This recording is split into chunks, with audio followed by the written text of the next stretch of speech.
You probably thought about wanting to start your own business. You hate your current lifestyle, the 9 to 5 is not working. You're not making enough money to keep up with living costs. Your soul being taken out of you and you're living your life like a zombie. No purpose, no passion, no emotion. Thinking about starting your own business makes you excited. You can see yourself doing this and living that lifestyle of freedom.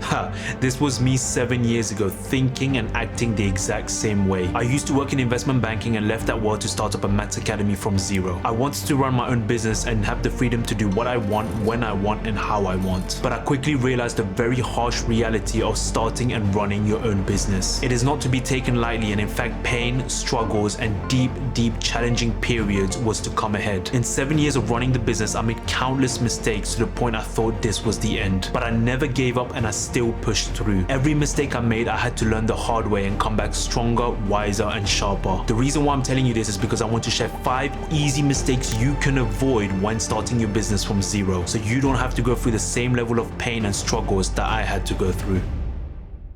The first mistake to avoid is being reckless with money. When you are starting from zero, money does not come in easily, which means you have to be frugal with how your money goes out. A lot of people want the perfect setup, the perfect office, the perfect equipment. Listen, if you are looking for everything to be perfect when you start, business is not for you. You are missing the point. When I started teaching, I was doing it for my family's home. I didn't have money coming in for me to rent out a commercial office space for me to be able to accommodate all the students. So I had to start with the bare minimum. I started from the breadcrumbs I was given. You have to respect money and know what your expenses are for the business, and then compare this with the income that is coming in. If your expense is higher than your income, then you are making a loss. Say for example, you are making £1,000 per month, but your expense is 1,200. You are making a £200 loss per month. In the long run, you will not be able to keep this running, as it will become unsustainable. Business requires to make profit in the long run to work, or else it will fail. Now, I do understand at the beginning you may not be able to make a profit because your expense is outweighing your income. But that doesn't mean you have to be reckless with where your money is going. If you become better at managing where your money is going, not only will you have more profit in the end, but when more money floods in, you will know exactly how to manage that vast sum. Why? Because you built strong foundations from the beginning. If you don't know how to manage even £100, what makes you think you're going to be able to manage thousands and thousands of pounds? No chance. In the beginning, I was saving a lot so I can then eventually rent out a commercial office space. I wasn't using the money I was making to spend on things. I had to prioritize the business over myself, else I can kiss it goodbye. In the early stages, you want to try and keep your expenses as low as possible and retain as much profit as you can. That profit can then be used to reinvest it back in the business so it can grow even more. It doesn't mean you have to reinvest the whole profit. Each situation is different. But using that profit to spend on you, especially early in the journey, is not going to help you at all for the long run, because it is unnecessary and reckless. Don't be that person that's in the business because of the nice things the business can get you. It means you're not in it for the long term and you just want the quick short fix. You will not survive. Be patient and delay your gratification. You will get many times more further down if you stay disciplined and focus all your attention on the business. The second mistake to avoid is not listening to your customer. When you do business, it should never be about you. The focus should always be on the customer, making them the #1 priority. Now, of course, that does not mean you let them walk all over you and disrespect you. Of course not. You have boundaries and principles put in place, but everything you do should be based on how can I give the maximum value to my customer so that they are happy. In the beginning stages of your business, you should be providing more value than the average person. In fact, you should still be able to provide more value whilst you're going through your different stages of the business. Value that the customer can only say good things about you to others. There is this notion where people look at what their competitors are doing and see if they can replicate that or do better. I disagree on this from my experience. I say if you look after your customers well and listen to their problems and pain, you will know what to do and how to resolve those issues with your product and services. This is what gives you the edge, not looking at what others are doing. When I started the academy, I was not looking at what others are doing or trying to replicate what my competitors were doing. No, my main vision was that I had to give the best value possible to my customers and see how I can help resolve the problems that they were facing. I didn't care about the competitors. I didn't care about what anyone else was saying about me. All I cared about was my customers. What can I do to help you resolve this problem? problem? What can I do to maximize the value that I can give you so that your life or that part of your life is resolved and you don't have to worry about it? You see, I did not spend much time or money on marketing. My marketing was done through my customers, through word of mouth. It's very powerful, even more powerful than paid ads, because you are not spending a single dime on adverts, but at the same time, when someone recommends you, it carries more weight and more power to the other person, and those people will be more inclined to use your service. But this only happened and carries on happening because my main focus has always been and still is and always will be on the customers, nothing else. So if you're thinking, how do I do this? Well, it's very simple. You speak with your customers and you listen. You listen to their problems and what they are saying. You have 2 ears and 1 mouth for a reason. 2 ears so you can listen more and speak less. Listen to what they are saying and be that person who can take their problems and solve it. When you generally put your customers as number 1, you will see a lot of the things that you do will naturally come to you because your subconscious mind is solely focused on giving the best value to your customers. When you do that, everything else will take care of itself. The third mistake to avoid is not keeping track of your expenses. Now, this slightly ties to the first mistake. Expenses is something that will be part of running your business. You can't get away from that. But there is such a thing where you have too many expenses that it is eating up your profit. And those expenses can easily be reduced or even removed. Expenses can be in the form of rent for commercial office, equipment, electricity, paying employees, software subscriptions, to many more. You don't want to fall in the trap of having too many expenses for the running of your business, because it will only lead to 2 paths. 1, your business will have to start making significantly more in revenue to outweigh your expenses and increase profit. Or 2, it will become unsustainable to run your business in the long term and your losses will become greater. It's easy to have an idea, dreaming about that idea, fantasizing it. This is all good, but what's important to understand and remember, this comes to absolutely no avail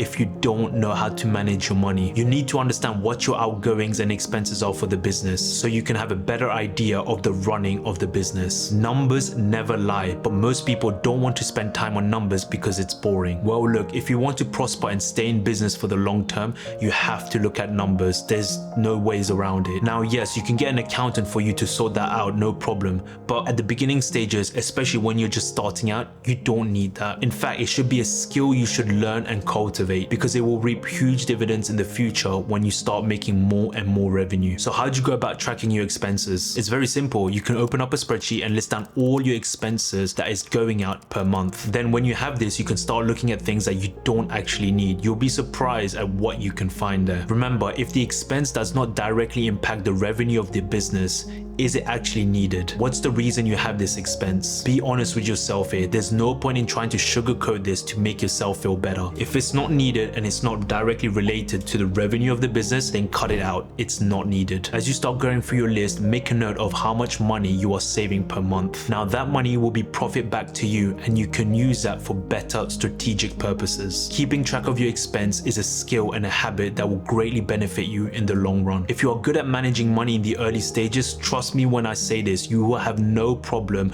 of dealing and managing large sums of money when that comes. The fourth mistake to avoid is surrounding yourself with the wrong people. When you're starting up, you don't want to surround yourself with people that are constantly bringing you down. People that are constantly negative and put doubt in your mind. This is very important. You become the person you surround yourself with. If you surround yourself with people that are always negative, pessimistic, and are always complaining about life, well then guess what? You are going to be that person. When I started the academy, the amount of negativity I was getting was unbelievable. Family, friends were bringing me down constantly. Even though I tried to explain my reasonings and why I'm doing this, they refused to accept it and kept telling me that I was throwing my life away. Now, it got to the stage where I had to make a decision. I either keep these people in my life and get constantly exposed to this negativity, or I cut them out and move away from them. Cutting them out is what I did. I left my family and moved to my own place. I did not speak with my family for over 2 years and I cut 95% of my friends. Now, this might sound harsh, but I don't believe it is. You see, when you have a vision and you're tunnel vision on it, you can't be surrounding yourself with people that will create a doubt in you. You can't put yourself in conditions when things do get hard for you.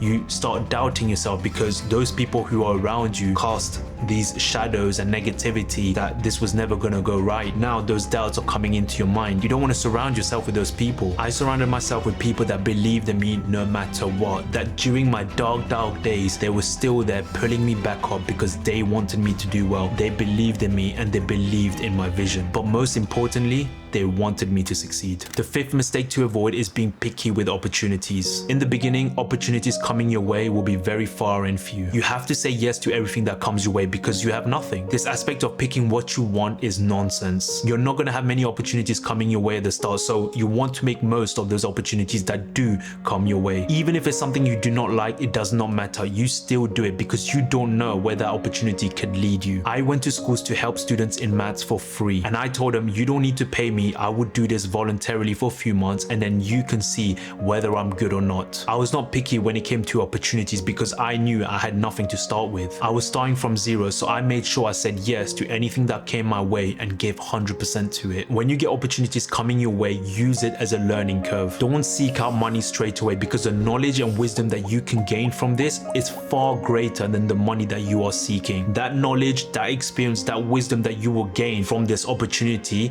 will help you to build up the skills and your level of skill when you do get the next opportunity. But if you're seeking just money from that perspective, that's going to be short-lived. You're not going to be able to learn much and your mindset is not in the right mind frame. You want to build strong foundations when these opportunities come so that you are fully equipped and have the resources when a bigger opportunity comes your way. But you will only be able to see a bigger opportunity coming your way if you are able to take the opportunities at the beginning as, yes, I'm going to do it. If you're being so picky at the beginning of what you want and what you don't want, when an opportunity does come to you, that opportunity could literally propel you to a next level. But because you're so picky, you say no to that opportunity and now you've missed it. So it's very important that you understand that when opportunities come your way, especially at the beginning stages, take it, say yes, learn from it, gain wisdom from it, gain experience from it, because those experiences and skill set that you're learning from this will propel you and help you when a new opportunity comes. And this is how you build up from the ladder and go up the ladder. So I hope you don't make these mistakes because these mistakes are easy to avoid. But at the same time, if you do make these mistakes, it could be catastrophic. But in the end, you get to decide how you want to take this forward. Everything starts from zero. When are you going to start? Peace.